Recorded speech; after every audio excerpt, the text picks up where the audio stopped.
what's up everybody? Haterade Cowboy here. Welcome back to the channel. I'm in Exponent 2023 in Schaumburg, Illinois. This place is pretty incredible. They got a ton of speakers everywhere. There's just rooms upon rooms in this hotel, this huge hotel. But right now we're outside of the Bowers Wilkins. We're going to talk about Bowers Wilkins. We're going to talk about McIntosh Amps. We're going to talk about the McIntosh Stack that's right behind me. So I hope you enjoy the video. Let me know down in the comments what you guys think about all this stuff. If you have any of this gear in your home, or if you've ever heard it, if you've seen it in person, let me know down in the comments. Let's check it out.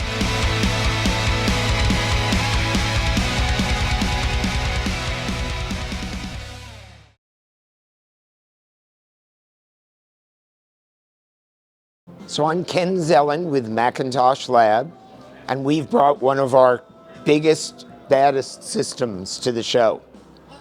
We have got our MT5 turntable, our new DAC/SACD/CD player, our C2700 tube preamp, music streamer, and power conditioner.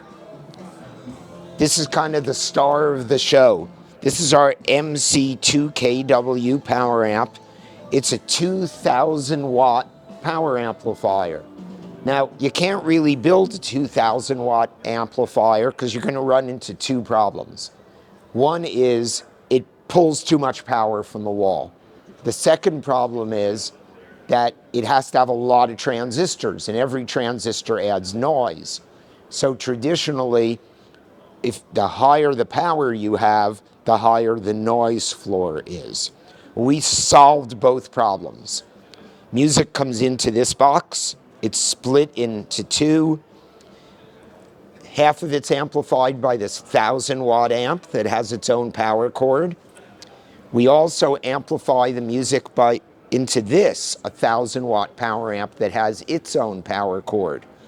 Although the music that goes through this amp is flipped upside down, it's out of phase. After amplification, it comes back up to the top piece where we have a dual wound mirror image output autoformer. And what that does is it magnetically sums the 1,000 and 1,000 watts into 2,000 watts. And at the same time, and this is the best part, the noise is canceled because we flip the noise upside down again in the output autoformer, add the two together, and the noise is suppressed 127 decibels.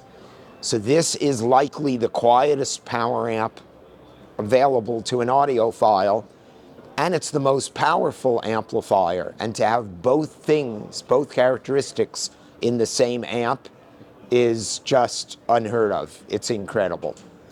So we wanted to build a speaker that would absorb this much power. For people like me who want to turn on the Doobie Brothers, set the volume at about 97 and pretend it's 1972 again. So that's our 2.1 speakers. Let's actually take a look at this one, this XRT 2.1, because we've got the grill off. This speaker handles massive amounts of power.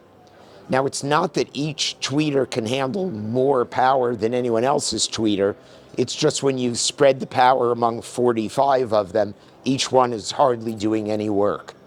So most of the sound comes from this panel. It's a line array.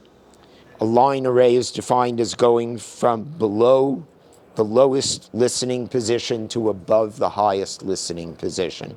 And in back of it is a gigantic vertical subwoofer. Handles the very deep bass. Line arrays have several advantages. They can play very loud because there's so many drivers. They're quite efficient. You don't need a lot of power to drive this speaker. And volume falls off slower than in a regular speaker. Regular speaker volume falls off with the square of the distance, technically, at a very nice, predictable, controlled rate. With a line array, you get near constant volume throughout the room. So you can be in the back of the room and it still sounds clear, and you can be in front of the speaker and it never sounds like it's screaming in your ear. So this is ideal for both very long rooms, and it's also ideal, ironically enough, for very shallow rooms. because I can sit right in front of the speaker and it's like a window to a live concert. Where on a regular speaker, if I were right in front of it, I'd hear the highs from the tweeter, the mids from the mid-range, and the bass from the woofer. It hasn't had time to integrate into the room.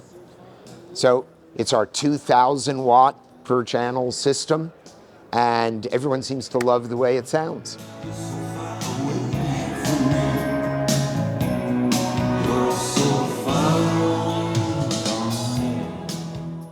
All right, hey, how you guys doing? I'm Tim Lee. I'm the regional brand activator located here in Chicago in the Central Territory. So what we have here, we have our brand new, this is the 700 series S3 editions. And what's great about these is we're listening to right now the 802 D4s, our Diamond series. But what's great about the new 700 S3s is a lot of the technology that we use on our Diamond series have trickled down into these guys, and they sound excellent. So you have this 702 S3 right here. And what I want to call out, the first thing that's different from the 702 and the other models is that this one is a downward firing port. The other models, they're rear firing for the subs. But what you have is, you'll find this on all of the 700 series, is the curved cabinet. And that does a lot with the audio quality because, you know, the less places you have for noise to get trapped are the corners. So we've curved these to really enhance the audio that you're going to hear from these speakers. Tweeter body on top, which is signature with Bowers and Wilkins, but the new S3 editions, they're elongated, and this replicates what we've done with the Diamond series. So that's a feature. We have our mid-range, continuum mid-range, and what we've done with this is that you'll find the continuum mid-range with our Diamond series as well, but there's a new technology that we have called BMS, biomagnetic suspension. What that does is, where you have a standard spider that kind of sits behind the driver to hold it in place, we've changed it up. We've made the material very, very thin, very, very light. So, because what would happen sometimes with standard spider is that it would kind of act as a driver itself and would add some distortion to those mid-range frequencies. So now with the BMS, it's very thin, it's very light, less material.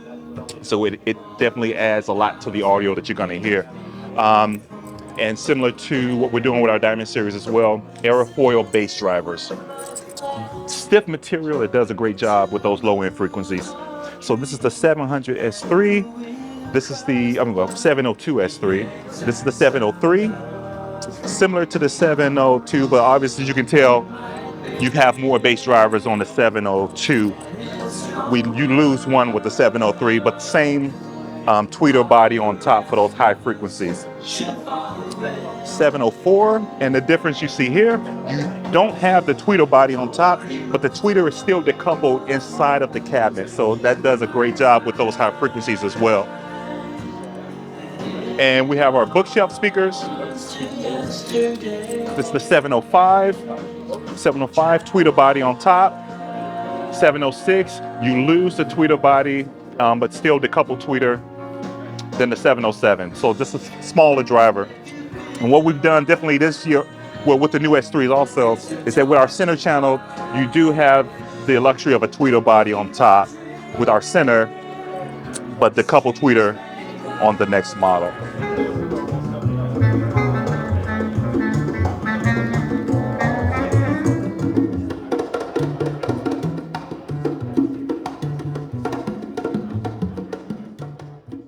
Let me give you a little history of this product. Audiophiles have loved the sound of tube amps for many, many years. Tube amps offer smoothness of sound and great, what I call listenability, the ability to listen for hours and hours and hours. So those are the big advantages of tube amps, smoothness and listenability. On the other hand, tubes really are not the ultimate for bass, and you can tell because no one's building a tube subwoofer, right? Solid state is ideal for deep bass because solid state can be much higher in power and it has higher damping. There's several advantages. So for years, audiophiles have kind of lusted in the back of their mind about bi-amplifying, taking their speakers, removing the jumpers from the back of them, and using a tube amp to amplify the mids and highs, and a solid state amp for amplifying the bass. And almost no one is actually doing it. Anybody doing that at home? Okay, very rare. The reason is most people run into the whole series of pitfalls. So the first thing they do is they buy a 300 watt amp for the bass and a 30 watt amp for the mids and highs because they hear that mids and highs don't need much power. That's not going to work. And the reason is it'll work with a professional studio monitor speaker where a tube amp is connected directly to a tweeter and you've got an electronic crossover. But in home speakers that are bi-wireable, like these B&W 802s that we're using, if the tweeter didn't need almost any power, and we didn't do anything about that, and you were not bi-amplifying, the highs would come out 8 times as loud as they should. So this speaker, along with all other bi-wireable speakers, the mids and highs are padded down to have the same efficiency as the woofer. So you don't have to bi-amplify. There's a gigantic resistor in the crossover throwing away maybe 80% of your mid and high frequency power. So in reality, it won't work to use 300 watts for the bass and 30 for the mids and highs. You can get away with a 2-to-1 ratio. 300 watts for the bass and 150 watts of tube power for the mids and highs. That's the first hurdle. So someone says, okay, well, the first time I did it, it didn't work. I blew out my expensive tweeters because I was clipping my tube amp. So they replace it with a 150 watt amp. They hook it up and it still sounds terrible. It sounds terrible because the 2 amps have different sensitivity. No 2 amps have the same input sensitivity. So they get rid of those amps and they get 2 new amps that have identical sensitivity. They go, okay, now I'm going to bi-amplify. So I've got a 150 watt tube amp for the mids and highs, a 300 watt solid state amp for the bass. I've got level controls on both amps. I'm going to take a sound pressure level meter and match them exactly. It's going to be great for about a month. And then the tube amp fails. And they bring it in for service, and the technician says, very rare, your output transformer melted down. So let's replace it. And they spend $1 zillion. They replace the output transformer. About a month later, the amp fails with the same problem. Here's what's happening. They're feeding the full range signal into both amplifiers, but the tube amp is only connected to your mid-range and tweeter. When bass notes come along, the tube amp isn't connected to your woofers. So your crossover in your speaker has unloaded the tube amp at high power at low frequencies, and tube amps that are unloaded will burn out their output transformers. So that's why most people who try to bi-amp with tubes in solid state end up, well, it's like people who buy a Jaguar XJ6 and they say, it's rusted out, but I'm going to fix it up. And then a year later, they have another XJ6 as a parts car. And then by the time they got their 3rd parts car, they finally gave up and never drive the thing and get rid of all the cars. It just ends up being this project that's monumental. So this is an amp that takes care of everything. So this is a solid state amplifier with 300 watts. Plenty of power for most people for the bass. It's a tube amp with 150 watts. Perfect, it's got the 2-to-1 ratio, 150 watts to run tweeters and mid-ranges. That's good too. The 2 amplifiers are precisely matched in sensitivity, so we don't have to worry about that. The two amps are on the same chassis, so it's just a monoblock that you plug down. People say, is this hard to hook up? It's one balanced or unbalanced, one input cable, and it's got two output cables, so it takes an extra 90 seconds to hook up. The other thing is, when you try to buy amp with tubes in solid state, very often the mid-range doesn't sound right, because tube amps have output transformers. And an output transformer gives a certain characteristic to the sound, and we're not exactly sure why. Scientists, everyone's got a different opinion, but it has a rounder sound.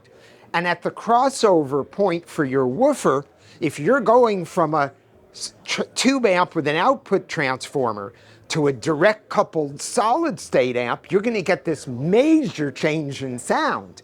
And people would say, well, why do I care at 400 hertz? 400 hertz, that's the frequency right between middle C and the A above middle C. That's a very critical area. So this has output transformers on both the tube and the solid state half, so that when at the frequencies where the amps are going, you're merging from one amp to the other amplifier, there's a continuous sound. You don't hear a sudden change. Then the last thing was, we need a crossover. We have to take the bass out of the tube amp, and we have to take the mids and highs out of the bass amp, if for no other reason so the meter will read accurately. So we're at the engineering meeting and we're discussing, what are we going to do? Is this crossover going to be 6 dB per octave, 12 dB per octave, 18 dB per octave? How are people going to set it? And I have to say, I came up with a good idea. I call it the crossover clearance. So on this, there's one knob on the back. You have to look up the crossover frequency for your woofers. On this speaker, let's say it's at 375 hertz. I don't know what it is, but it's probably around there.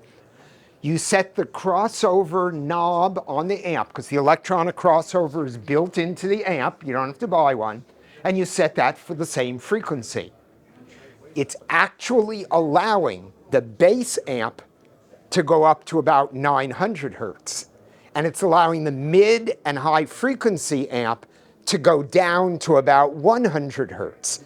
It's staying clear of the speaker's crossover, so it doesn't, the crossover in the amp is not changing the sound quality that you fell in love with when you fell in love with your particular speaker. Our crossover stays completely away from the crossover in the speaker, yet it's easy to set and does the two things we need it to do. Remove deep bass from the tube amp so you don't unload the woofers, or you don't unload the tube amp, and it takes the deep bass away, I may have said that wrong, takes the deep bass away from the tube amp and takes the mids and highs away from the bass amp so that the meter will read accurately. So it solves all the problems. This amp, you just dial in one knob for your woofer crossover frequency, one input, plunk it down, and it solves the problem, and everyone can do what you're doing effortlessly and without a whole lot of cables too. Anyone have any questions? Cool. All right, guys, that's going to conclude it for the Bowers and Wilkins room with the McIntosh amps, as well as their speakers and the Mac Stack that's behind me. Thank you guys for watching. Catch you guys in the next video.